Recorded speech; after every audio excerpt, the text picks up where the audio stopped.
Good mornings to everybody.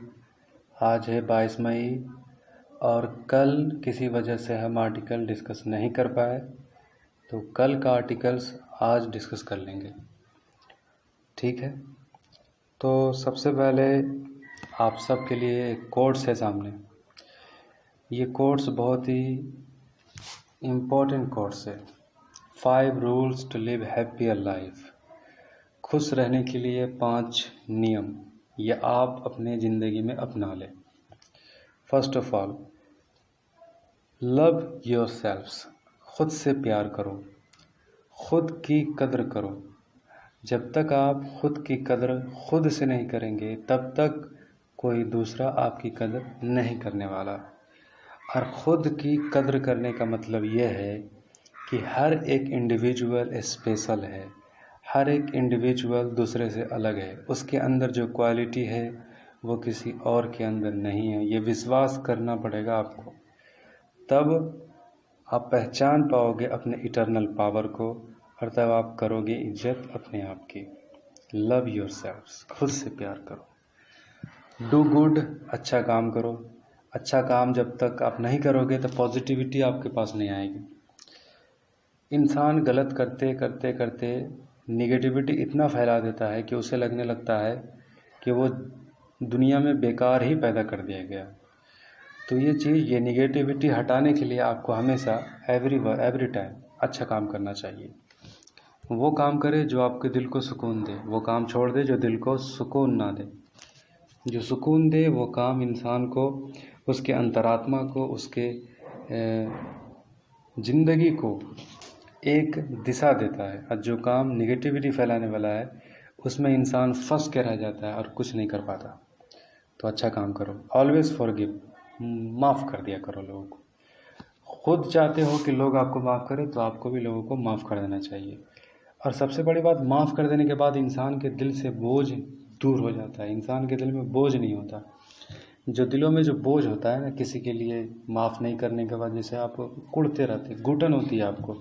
लेकिन जब एक बार आप माफ़ कर देते हैं तो फिर दिल आपका हल्का हो जाता है और फिर आप माफ़ी मांग लेते हैं तो उस वक्त भी आप वैसा ही फील करते हैं, बहुत ही लाइट फील करते हैं। तो ये काम अगर आपको अभी भी लगता है कि आपको माफ़ी मांग लेनी चाहिए, आप गलती किए हैं किसी के साथ अच्छा बिहेव नहीं किया, या फिर आपको लगता है कि कोई मेरे साथ नहीं किया, तो आपको भी माफ़ कर देना चाहिए और आपको भी माफ़ी मांगनी चाहिए। ये आपके लिए बहुत इम्पोर्टेंट है। सक्सेस लाइफ जीने के लिए बहुत इम्पोर्टेंट है। आपको लाइट होना चाहिए, हल्का होना चाहिए। तो दूसरों को माफ़ करो, खुद भी माफ़ करो। हार्म नो वन, किसी को नुकसान न पहुंचाओ, किसी को बुरा ना करो। लोग कहते हैं कि मैं सबका अच्छा करता हूं लेकिन मेरा बुरा हो जाता है। देखिए, ऐसा नहीं होता। जब आप अच्छा करेंगे तो आपके साथ बुरा नहीं होगा, ये तय है। अगर आप कहते हैं मैं अच्छा भी करता हूं फिर भी मेरे साथ बुरा होता है, तो मैं कहूँगा आप झूठ बोलते हैं। ठीक है, अच्छा करो, आपके साथ भी अच्छा ही होगा। बी पॉजिटिव, पॉजिटिव रहे। पॉजिटिव का मतलब क्या है? पॉजिटिव का मतलब ये नहीं कि सच्चाई को झुठला दे। पॉजिटिव का मतलब ये हुआ कि सामने जो हर्डल्स है, जो चुनौतियां हैं, उसको कभी भी अपना फेल्योर नहीं समझना। कभी ये नहीं समझना कि ये चुनौतियां हमको हरा देगी, बल्कि आपको ये समझना है कि इस चुनौतियों को मैं हरा दूंगा। ठीक है, पॉजिटिविटी इसको कहते हैं। पॉजिटिविटी सच्चाई को ना मानने को पॉजिटिविटी नहीं कहते कि सामने आपके सामने मुसीबत है और आप उसको ना माने और कह रहे भाई पॉजिटिव रहो, बी पॉजिटिव। हाँ, डोंट लुक फ्यूचर, सामने देखो क्या है तुम्हारे। तो सच्चाई को भी नहीं झुठलाना है, लेकिन जो हर्डल्स आपके सामने, उस हर्डल्स को उसको आपको अपने कर्म से, अपने मेहनत से उसको हर्डल्स को दूर करना है। तो मैं समझता हूँ ये 5 जो पॉइंट आपके सामने हैप्पियर लाइफ के लिए मैंने जो प्रस्तुत किया, अगर आप इसको लिख करके अपने जहाँ पर आप पढ़ते हैं वहाँ पर आप चिपका लें, जो आपके दिलो दिमाग में पिन पॉइंट कर जाए और हमेशा याद रहे कि ये आपके लिए लाइफ चेंजिंग हो सकता है। ठीक है, तो सबसे पहले आज हम देखेंगे क्या आर्टिकल डिस्कस करते हैं। तो आर्टिकल डिस्कस करने से पहले मैं क्वेश्चन आपके सामने बता दूं। 2 क्वेश्चन आपके लिए। देखिए, आप लोग वीडियो को शेयर नहीं करते। जब आप देखते हैं तो वीडियो को शेयर कीजिए, ज़्यादा से ज़्यादा लोगों को इससे फ़ायदा हो, ताकि मैं भी मोटिवेट हो जाऊं कि कई सारे लोग देखते हैं, मेरे ऊपर भी रिस्पॉन्सिबिलिटी बढ़ जाए। अब देखिए, कल मैंने वीडियो नहीं बनाया, क्यों? देखिए, रिस्पॉन्सिबिलिटी जब इंसान के ऊपर बढ़ जाती है तो इंसान और ज़्यादा पुश करता है अपने आप को, लेकिन रिस्पॉन्सिबिलिटी नहीं होती है तो पुश नहीं कर पाता। तो आप चाहते हैं मैं पुश कर पाऊँ, आगे लेकर के आऊँ, 100% दूँ, तो आपको चाहिए कि आपको मुझे मोटिवेट करें। और मुझे मोटिवेट तब होगा, मैं मोटिवेट तब हो पाऊँगा जब आप इसको एब्रोड ज़्यादा से ज़्यादा लोगों को फैलाएंगे, शेयर करेंगे, तब मैं मोटिवेट हो पाऊँगा। तो बहुत ही इंपॉर्टेंट टॉपिक मैं डिस्कस करने वाला हूँ। तो क्वेश्चन आप देख लीजिए, आपके लिए question. First question, define means of self reliance. देखिए, आत्मनिर्भर, हमारे देश में एक बहस छिड़ गया आत्मनिर्भर भारत बनाने का। तो इसको आत्मनिर्भर को आपको डिफाइन करना है। What is self reliance? ठीक है। What are the suggestion to be to self reliance defence sector. तो डिफेंस सेक्टर में सुरक्षा के मामले में भारत को सेल्फ रिलायंट बनने के लिए क्या मूव करने की ज़रूरत है, क्या स्टेप लेने की ज़रूरत है। तो ठीक है, ये आपको आंसर लिखना है। तो इससे रिलेटेड हम आर्टिकल भी डिस्कस करेंगे, क्योंकि इससे रिलेटेड ही आर्टिकल है। तो ये आपके लिए क्वेश्चन है, ठीक है। और दूसरा question, what is social security. Social security किसको कहते हैं? देखिए, किसी भी टर्म को लिखने से पहले उसका डेफिनेशन बहुत इंपॉर्टेंट होता है। तो मैं समझता हूँ डेफिनेशन पहले आप समझिए। अगर हमने यहाँ पर कहा सेल्फ रिलायंट, तो सेल्फ रिलायंट बनाने की बात हो रही है, तो पहले ये भी तो जान ले कि सेल्फ रिलायंट किसको कहा जाता है, सेल्फ रिलायंस होता क्या है। तो ये इंपॉर्टेंट है, डेफिनेशन समझे, क्योंकि जब भी आप आंसर लिखना तो सबसे पहले डेफिनेशन, फिर स्ट्रक्चर, देन आप लिखे बॉडी, ठीक है, और देन कंक्लूजन, ठीक है। पहले डिफाइन कीजिए, फिर स्ट्रक्चर, फिर बॉडी, फिर कंक्लूजन, ये याद रखना आंसर लिखते वक्त। तो what is the social security discuss challenge the implementation welfare scheme. देखिए, सोशल सिक्योरिटी क्या होता है कि सरकार जो है वेलफेयर स्कीम अपने सिटीजन्स के लिए जो है लागू करती है। तो ये वेलफेयर जो स्कीम होता है, ये स्कीम से ही सोशल सिक्योरिटी होती है कि नहीं, सामाजिक सुरक्षा। तो ये सिक्योरिटी तब होगा जब जो आप स्कीम जो निकाले हैं वो स्कीम से ज़्यादा लोगों को फ़ायदा होगा, उसकी इम्प्लीमेंटेशन अच्छी होगी, तब वो सोशल सिक्योरिटी होगा। समझ रहे बात? तो ये दो क्वेश्चन बहुत ही डीपली मैं ज़्यादा देर तक जो बोल गया, तो चलिए मैं आर्टिकल अब डिस्कस करता हूँ। तो जीएस पेपर 3 में ये काम आएगा। और ये टॉपिक है security challenge and there management, ठीक है। सिक्योरिटी से चैलेंज क्या और उसका मैनेजमेंट, ये टॉपिक है जीएस पेपर 3 का, ये टॉपिक है। आप सिलेबस देखिएगा तब आपको समझ में आएगा, ठीक है। तो आज का टॉपिक है द डिफेंस सेल्फ रिलायंस। तो डिफेंस के मामला में सेल्फ रिलायंस कैसे बना जाए, डिफेंस के लिए आत्मनिर्भर भारत कैसे बनाएंगे, तो इसके लिए हम टॉपिक डिस्कस करते हैं। तो पहले इसका बैकग्राउंड देखा जाए। तो बैकग्राउंड में भारत अभी डिफेंस इक्विपमेंट कहाँ से खरीदता है। तो भारत देखा जाए कि दुनिया के 12% डिफेंस इक्विपमेंट ग्लोबली अकेला खरीदने वाला देश है। यानी कि दुनिया के तकरीबन जितना भी डिफेंस एक्सपोर्ट होता है उसमें 12% अकेला भारत करता है। लेकिन 2018-2019 में ये मूव करके सऊदी अरब की तरफ चला गया। यानी कि दुनिया में सबसे ज़्यादा अभी आर्म्स इंपोर्ट करने वाला देश सऊदी अरब है, और सऊदी अरब के बाद भारत। और 2018-2019 में यह हुआ, यानी कि 2018-2019 से पहले भारत दुनिया का 12% आर्म एक्सपोर्ट करने वाला देशों में शामिल था।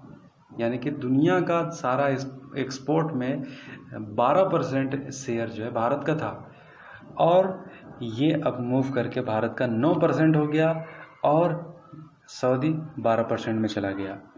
तो देखिए, इतना भारी मात्रा में भारत एक्सपोर्ट करता है, आर्म्स एक्सपोर्ट करता है। तो क्या ये हमारे लिए गर्व की बात है कि हम इतना ज़्यादा आर्म्स एक्सपोर्ट करते हैं दूसरे देशों के साथ? बिल्कुल भी गर्व की बात नहीं है।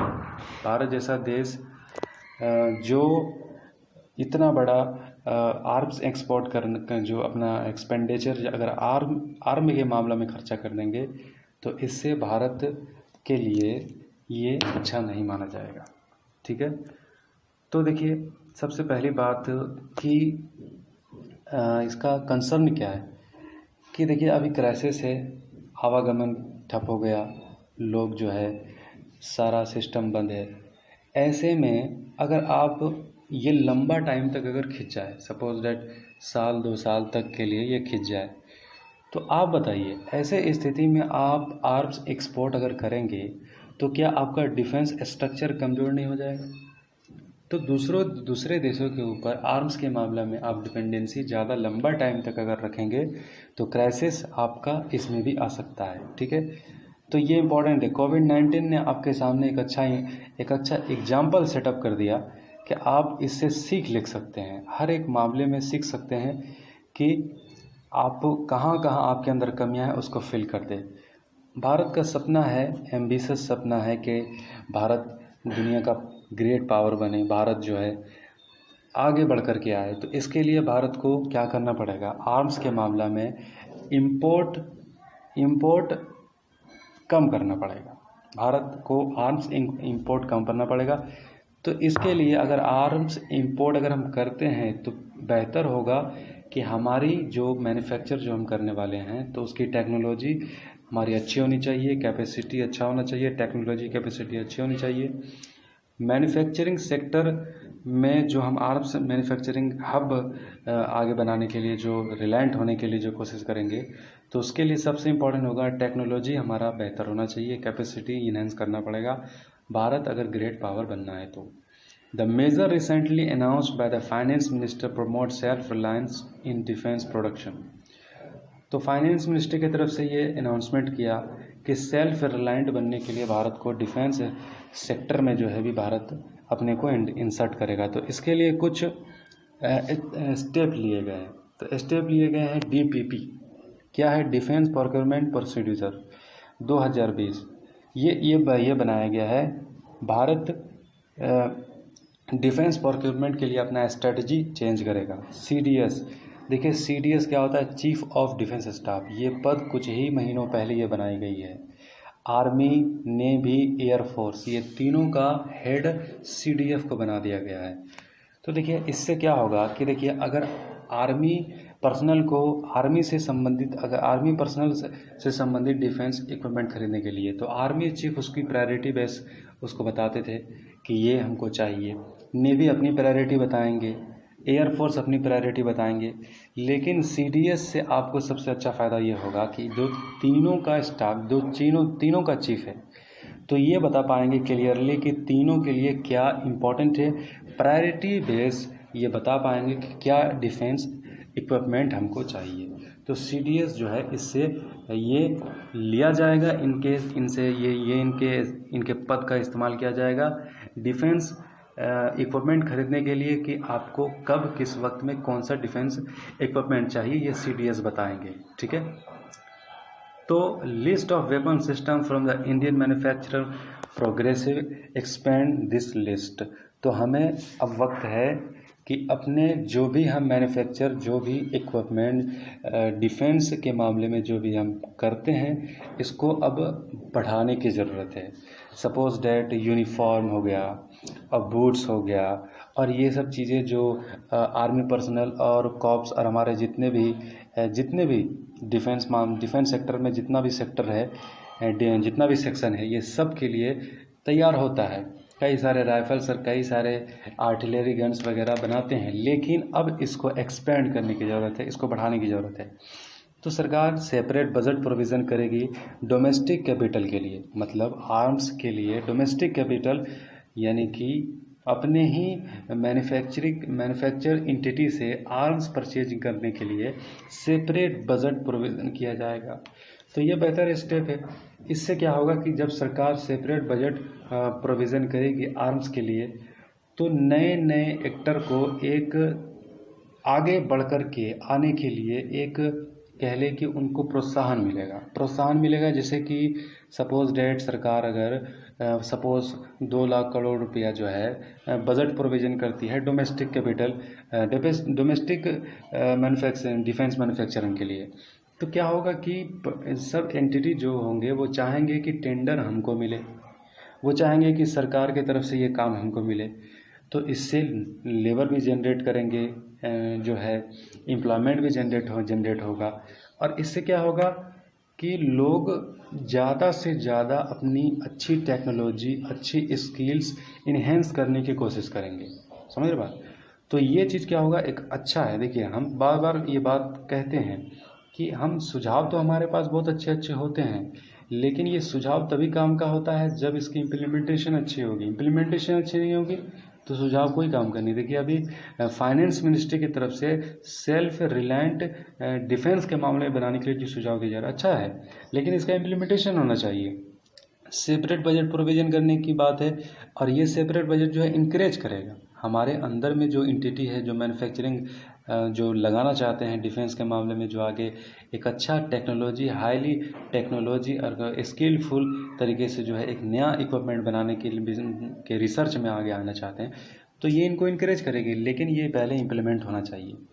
तो गवर्नमेंट ने वादा किया है कि वो लेट नहीं करेगी। जैसे कि गवर्नमेंट जब खरीदती है किसी से डिफेंस इक्विपमेंट खरीदती है तो काफ़ी लंबा टाइम लगा देती है, प्रोसेसिंग में बहुत लंबा टाइम लगा देती है, ट्रायलिंग होता है, टेस्टिंग होता है।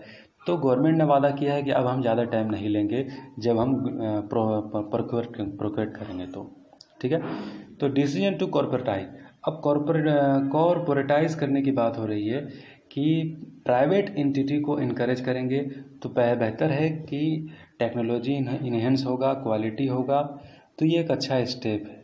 ठीक है, तो एफडीआई कंसर्न है कि भारत से भी बहुत सारे जो हमारे जो एंटिटी है जो डिफेंस के मामले में जो इक्विपमेंट जो बनाते हैं, तो कई सारे बाहरी देशों के साथ जो है उनका क्या है कि अटैचमेंट है, कई सारे बाहरी देशों के साथ है। तो उदारवाद है, पूरी दुनिया एक दूसरे से जुड़ी हुई है, तो हर एक देश दूसरे देश में जहाँ उनकी अपॉर्चुनिटी अच्छा समझ में आता है वहाँ वो इन्वेस्टमेंट करते हैं। एफडीआई आप समझते होंगे, फॉरेन डायरेक्ट इन्वेस्टमेंट। तो ये क्या है कि दूसरे देशों के साथ हमें इंगेज करना है, लेकिन ये इंगेजमेंट में हमें ये सावधानी रखनी होगी कि दूसरे देश का शेयर ज़्यादा नहीं रखना है। दूसरे देश का ज़्यादा शेयर अगर रखेंगे तो हमारे देश के एंटिटी को कम फ़ायदा होगा। दूसरे देश से ज़्यादा हमें जो है नॉलेज लेना है, उनसे ज़्यादा टेक्नोलॉजी लेनी है, हमें उनको ज़्यादा शेयर नहीं देना है। ठीक है, एफडीआई कंसर्न ये चीज़ जो है इम्पॉर्टेंट है, ये इम्पॉर्टेंट है। तो सिग्निफिकेंट इसका क्या है, अगर ये चीज़ इम्प्लीमेंट हो जाए तो तकरीबन देखिए 5 साल का अगर हमारा डिफेंस बजट देख लिया जाए तो 4 ट्रिलियन रुपीज़ का जो है हम लोगों ने अभी तक ये जो है प्रपोज़ल 200 से ज़्यादा प्रपोज़ल जो है दे चुके हैं। ये रेक्टिफाई कर दिया गया है। 4 ट्रिलियन रुपीज़ अब तक हमने सिर्फ 5 साल का डिफेंस बजट हमारा, सोच सकते हैं। तो अगर हम इसको डोमेस्टिक कर दें, डोमेस्टिक अगर कर दें तो कितना हमको आगे चल के फ़ायदा होगा। Opportunity to re examine priorities, तो अब देखिए अब ये अवसर है कि हमारे सामने कि प्रायोरिटीज़ बेस्ड चीज़ों को हम अगर आगे लेकर के आएँ, रिसर्च करें, डेवलपमेंट करें।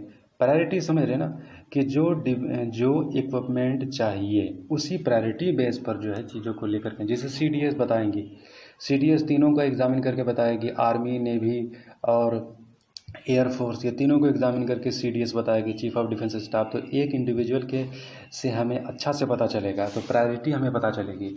तो इंजीनियर्स रिसर्च हमारे देश में आएगा, अगर नया मैन्युफैक्चरिंग यूनिट खोलेंगे तो रिसर्च का जो है बड़ा जो डेवलपमेंट होगा, रिसर्च ज़्यादा होगा, डेवलपमेंट आएगी, तो सीडीएस का इस्तेमाल हम अच्छा से कर पाएंगे।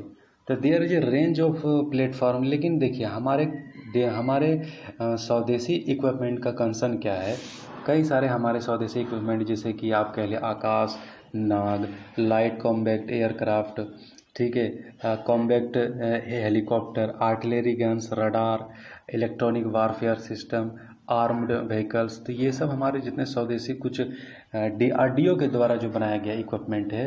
तो देखिए इसमें कंसर्न है कई सारे, इसमें जो है कुछ टेक्नोलॉजी फेल्यूर है। तो ये सब देखिए कंसर्न को दूर करना पड़ेगा।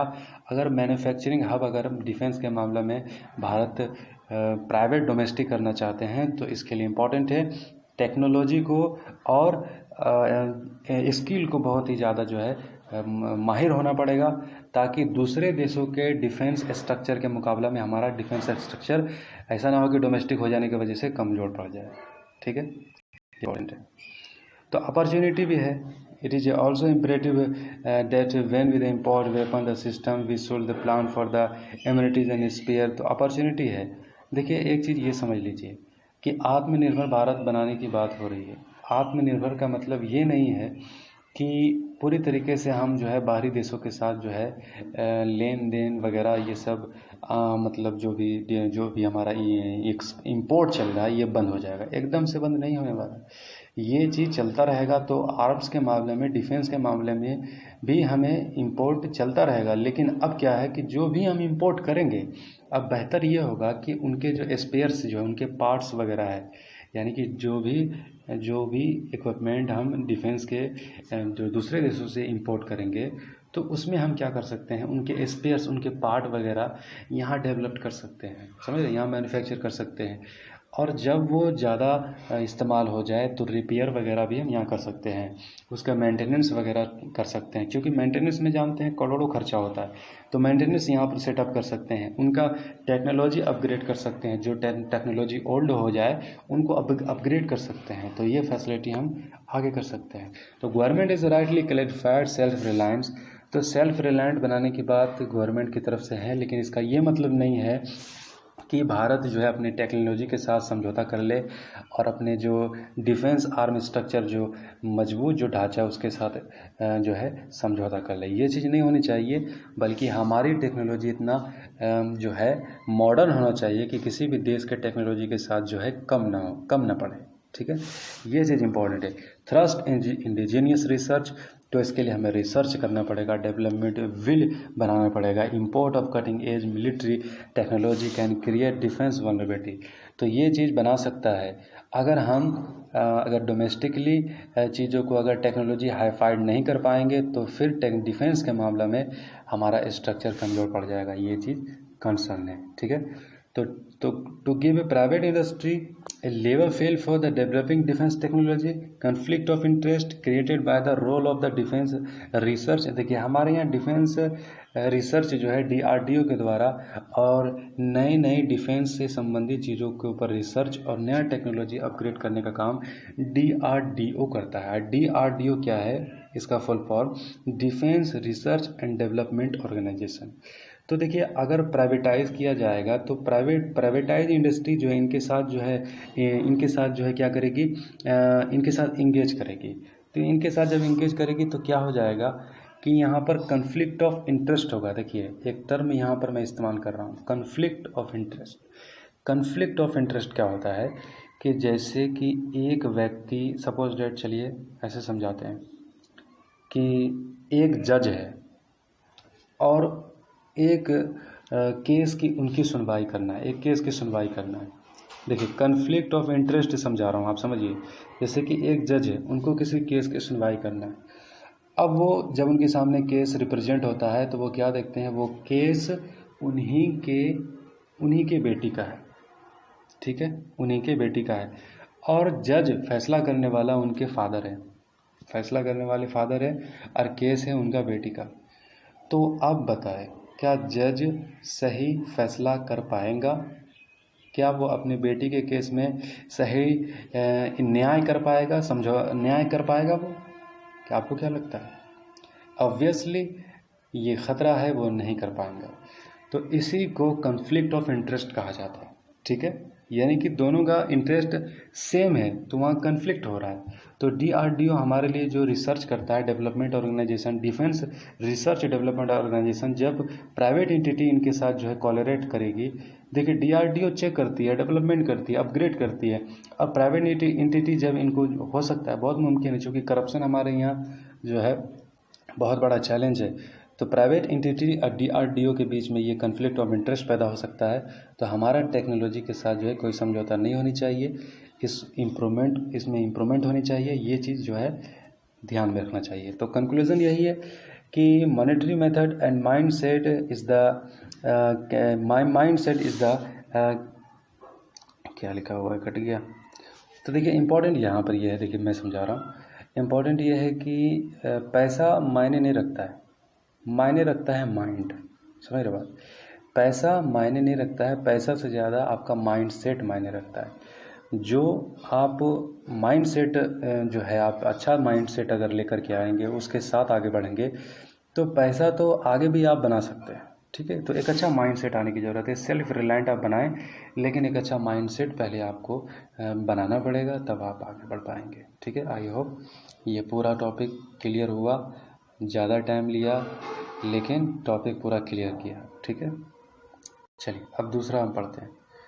तो ये GS पेपर 2 में काम आएगा, सोशल सिक्योरिटी से। ठीक है, उस पर मैंने क्वेश्चन भी दिया, उसको आप हल कीजिएगा। तो टॉपिक क्या है, ये किससे रिलेट करता है?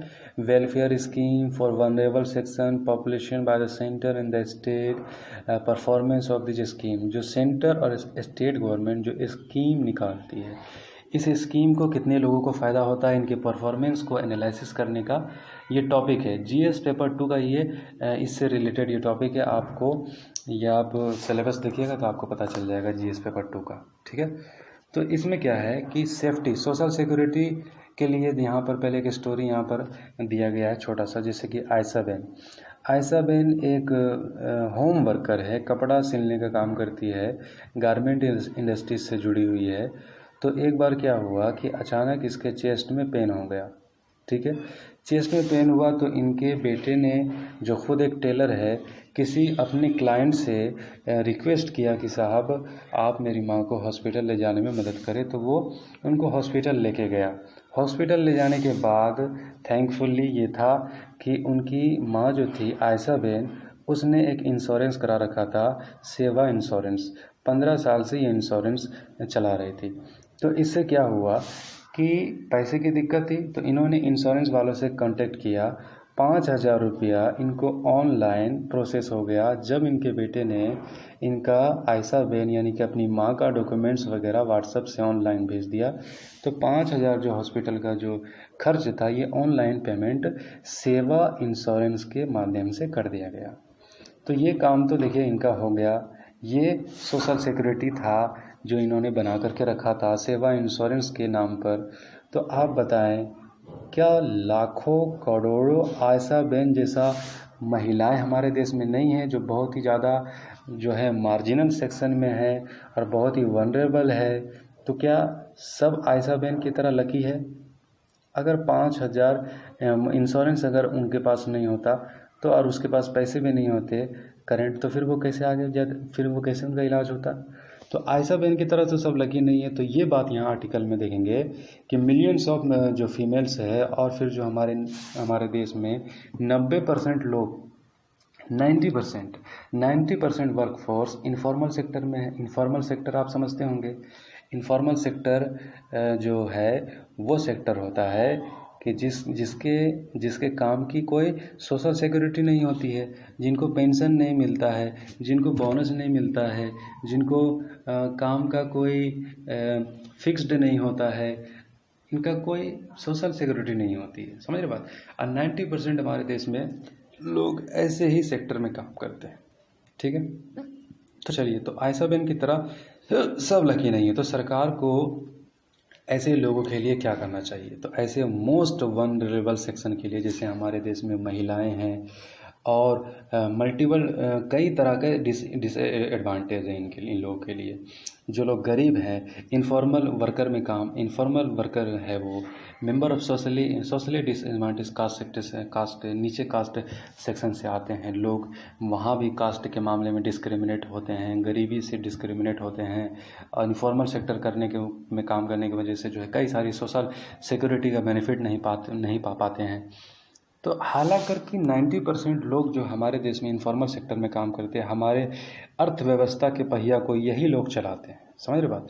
सरकार को सोशल सिक्योरिटी स्कीम अच्छा सा इन लोगों के लिए लेकर के आना चाहिए, ये यहाँ पर कहा जा रहा है। प्रोटेक्शन होनी चाहिए, उनकी हार्ड टाइम ज़िंदगी बन जाती है जब ऐसी स्थिति पैदा होती है तो ऐसे लोगों के लिए प्रोटेक्शन होनी चाहिए। तो प्रोटेक्शन कैसे होगा?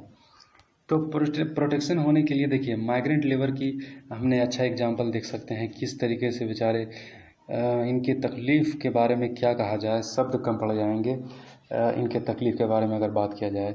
वैसे हम स्टडी पॉइंट डिस्कशन कर रहे हैं तो उनकी तकलीफ़ के बारे में भी हम डिस्कस नहीं करेंगे, लेकिन सारे लोग जानते हैं, ये पब्लिक है, सब जानती है, कोई चीज़ किसी से छिपा हुआ नहीं है।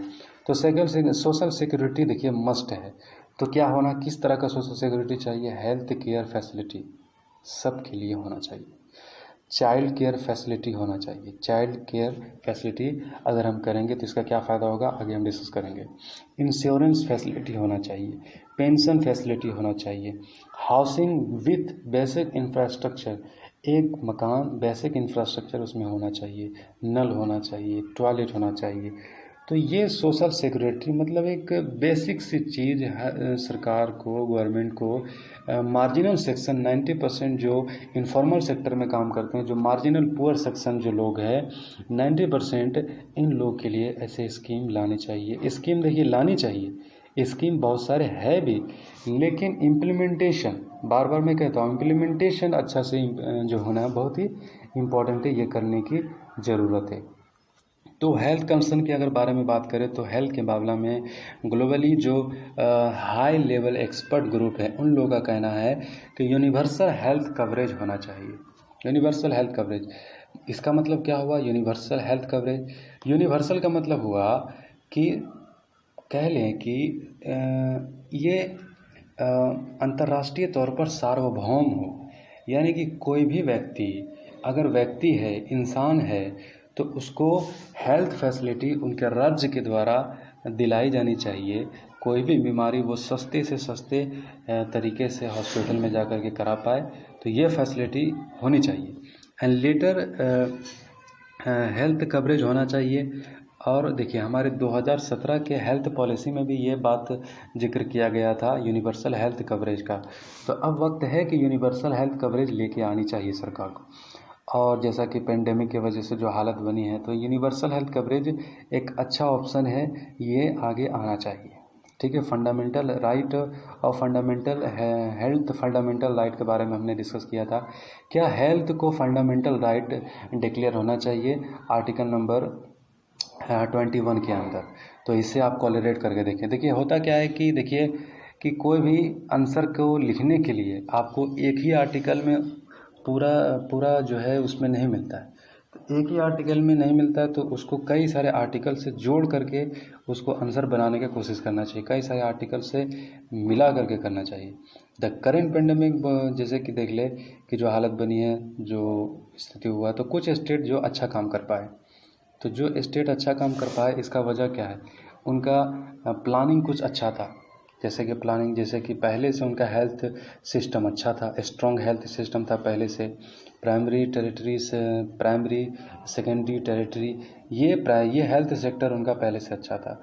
और जो ट्रेस किया उन लोगों ने पेंडेमिक को डिसेंट्रलाइज अप्रोच समझते, यानी कि भू स्तर से ग्रामीण स्तर से जो है उन लोगों ने जो है प्लानिंग को इम्प्लीमेंट किया। इम्प्लीमेंटेशन अच्छा था, जो है कई सारे स्टेक होल्डर से जो है मिलकर के काम किया, कई सारे कम्युनिटी पार्टिसिपेशन, जो एनजीओ वगैरह होता है, सिविल सोसाइटी होता है, इन लोगों के साथ पार्टिसिपेशन करके अच्छा काम किया। तो इन लोगों ने जो है पेंडेमिक को अच्छा से ट्रेस कर पाने में सक्षम हो पाए। तो ये कौन स्टेट थे? केरला ने ये अच्छा काम कर पाया। गोवा अच्छा कर पाया, सिक्किम, तो ऐसे कुछ स्टेट अच्छा कर पाया। तो ऐसे स्टेट इसलिए अच्छा कर पाया क्योंकि पहले से वहाँ पर जो है फंडामेंटल स्ट्रक्चर अच्छा था। तो फंडामेंटल स्ट्रक्चर अच्छा अगर कर दे तो ये जो है फ़ायदा पहुँचाएगा जब ऐसी स्थिति बन जाएगी। तो करने की ज़रूरत है। We have also learn that child care, तो चाइल्ड केयर फैसिलिटी इंपॉर्टेंट है। तो चाइल्ड केयर फैसिलिटी किस तरीके से इम्पोर्टेंट है? देखिए, आधे से ज़्यादा आबादी महिलाओं की है, लेकिन वर्क फोर्स में पार्टिसिपेशन बहुत कम है। तो वजह क्या है? ये हडल जितना भी इसको दूर करने की ज़रूरत है। जैसे कि वो बच्चे उनके होते हैं, उनको टेक केयर करना पड़ता है, हाउस वाइफ होंगे, उनको घर का पूरा काम करना पड़ता है। तो ये सब करने के बाद वो कैसे अगर वो पुश करना चाहती है अपने आप को, काम भी करना चाहती है बाहर निकल के, तो इसके लिए इम्पोर्टेंट है। तो हर्डल्स उनके लिए दूर किया जाए। तो चाइल्ड केयर फैसिलिटी इंप्रूवमेंट किया जा सकता है, तो वर्क फोर्स में जो है इम्प्रूवमेंट आएगा। तो फीमेल्स के लिए वर्क फोर्स में पार्टिसिपेशन के लिए हमें ये करना पड़ेगा, चाइल्ड केयर फैसिलिटी देनी पड़ेगी ताकि बच्चों का अच्छा से टेक केयर हो। तो माँ जो है बच्चों को टेक केयर मिलने के बाद जो है अच्छा से वो काम कर पाने में आगे आकर के सक्षम हो पाए। तो इसके लिए एक स्टडी भी बताया गया, वन स्टडी यहाँ पर दिखाया गया है कि तंबाकू वर्कर चिल्ड्रेन, खेड़ा जिला से ये पता चला कि तकरीबन यहाँ पर एक स्टडी करने के बाद कि अगर चाइल्ड केयर फैसिलिटी दी जाती है तो बच्चों में भी जो है प्रेजेंट बढ़ जाता है, स्कूल में प्रेजेंट बढ़ जाता है, और महिलाएं भी जो है वहाँ का ज़्यादा काम में जो है वर्क पार्टिसिपेशन में भूमिका निभाती है। ठीक है, तो ये चीज़ है। तो देखिए, ये स्कीम भी है हमारे पास, scheme integrated child development scheme. तो इस स्कीम को कोलैबोरेट करने की ज़रूरत है। इसके लिए अच्छा इंफ्रास्ट्रक्चर बना दे और इसके लिए जो है सेंटर बनाया जाए कि जहाँ पर बच्चों को डेवलपमेंट अच्छा न्यूट्रिएंट्स दिया जाए, हेल्थ केयर फैसिलिटी हो, चाइल्डहुड वैल्यू बेस्ड एजुकेशन वहाँ पर जो है एक अच्छा एजुकेशन बच्चों को एजुकेशन माइंड सेटअप से जो है हम बच्चों को टेक केयरिंग किया जाए। हमारे पास स्कीम है लेकिन इम्प्लीमेंटेशन अच्छा नहीं है। इंटीग्रेटेड चाइल्ड डेवलपमेंट स्कीम, इसको कोलैबोरेट किया जाए। और भी कई सारे स्कीम जैसे पोषण अभियान स्कीम है, प्रधानमंत्री जन आरोग्य योजना स्कीम है। तो कई सारे स्कीम को जो है एक दूसरे के साथ कोलैबोरेट करके काम करने की ज़रूरत है, जो एक दूसरे से मतलब जिसका ऑब्जेक्टिव्स एक है, लक्ष्य जिस स्कीम का एक है, उस सब स्कीम को एक साथ जो है कोलैबोरेट करके उसको इस्तेमाल में लाना चाहिए। ठीक है, तो local womens are the most associated to running. अब चाइल्ड केयर फैसिलिटी अगर बनाना है तो इसके लिए लोकल वुमेन्स बहुत ही अच्छा है, वो वहाँ पर अच्छा भूमिका निभा सकती है। उसके लिए अच्छा बिल्डिंग हो, स्ट्रक्चर अच्छा हो, ट्रेनिंग हो और उनको सपोर्ट हो, तो सपोर्ट हो जाएगा तो उनको जॉब मिलेगा और एम्प्लॉयमेंट भी बढ़ेगा। ठीक है, तो और ये चीज़ कंसर्न है कि यूनिवर्सल चाइल्ड केयर फैसिलिटीज़ ये चीज़ इम्प्लीमेंट होनी चाहिए। Learn of possible decline nutrients level, जो बच्चों के अंदर जो न्यूट्रिएंट्स लेवल जो डिक्लाइंड हुआ है, हमारे देश में 40% से ज़्यादा बच्चों का न्यूट्रिएंट्स लेवल डिक्लाइंड है। तो इसको आगे लाने के लिए मान न्यूट्रिएंट्स को पोषण से शिकार बच्चों को अच्छा एनर्जेटिक फूड देने के लिए जितने भी स्कीम है उसका अच्छा से इम्प्लीमेंटेशन किया जाए। तो पेंडेमिक हमें ये बात को दिखाता है कि आगे हम अच्छा कर पाएँ। प्रधानमंत्री जन आरोग्य योजना, ये जो है कुछ महीने पहले इम्प्लीमेंट किया गया।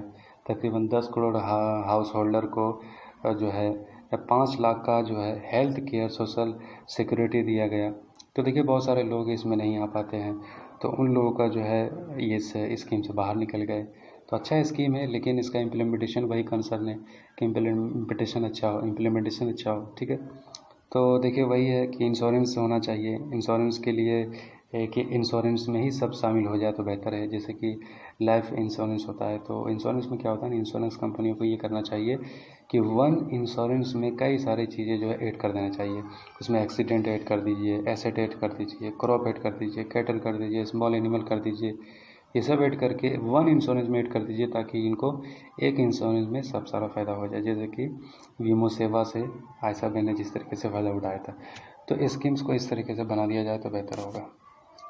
ठीक है, तो recently the insurance the regulatory and the development authority of India, और जो इंश्योरेंस को जो रेगुलेट करने वाले जो हमारे देश में है क्या है कि हाँ देखिए, इसका फुल फॉर्म IRDAI का फुल फॉर्म ये क्या है, regulatory and development authority of India.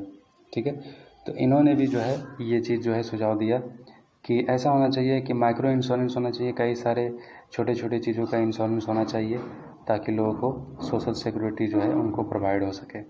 तो should no longer wait the till the next pandemic, तो हमें दूसरे पेंडेमिक इंतजार नहीं करना चाहिए। सोशल सिक्योरिटी के लिए एक अच्छा स्टेप लेना चाहिए, स्पेशली दो जो लिव इन रिस्क, जो लोग रिस्क लाइफ में जी रहे हैं, ताकि उनको आगे राहत पहुंचाया जा सके। ठीक है, तो एक ये चीज़ है कि एक जो पेंडेमिक की वजह से देखिए अभी क्या है कि मार्केट अभी थोड़ा खुल रहा है, काम वगैरह जो है पहिया वगैरह कुछ चल रहा है, तो इसके लिए क्या करना है, कुछ सेफ्टी मेज़र लेने की ज़रूरत है। तो फिज़िकल डिस्टेंसिंग होना चाहिए, है ना, लिस्ट 1 मीटर की दूरी कम से कम, और जो है फेस मास्क मैंडेटरी किया गया है। वर्क प्लेस पर अगर आप जाते हैं तो फेस मास्क होना चाहिए, प्राइवेट कहीं भी जा रहे हैं तो फेस मास्क लगा के जाओ। फ्रीक्वेंट हैंड वाशिंग, हाथ को धोते रहो। सो रेस्पिरेटरी एडिक्वेट्स, मतलब जो है डिस्टेंस बनाओ। सैनिटाइजिंग कॉन्टैक्ट सरफेस, और जिस सरफेस से कांटेक्ट हो उसको सैनिटाइज करो। सेल्फ मॉनिटरिंग ऑफ हेल्थ, खुद से अपने आप की जो है मॉनिटरिंग करो, ताकि जो है ये आपको केस से आप दूर रह पाए। Installation mandatory Aarogya Setu app, और जो भी काम जो करने वाले जो लोग हैं उनके लिए मैंडेटरी बना गया है कि जब वो बाहर निकले, अगर वो काम करने वाले हैं तो उनको आरोग्य सेतु ऐप डाउनलोड करना है। तो इसके बारे में जो है कंसर्न भी आरोग्य सेतु ऐप के बारे में बताया गया कि इसके अंदर जो है इसका इस्तेमाल ज़रूरी नहीं है, और मतलब इसमें ज़्यादा से ज़्यादा जो है डेटा मॉनिटरिंग करने की जो है माइंड सेटअप देखने को मिलता है।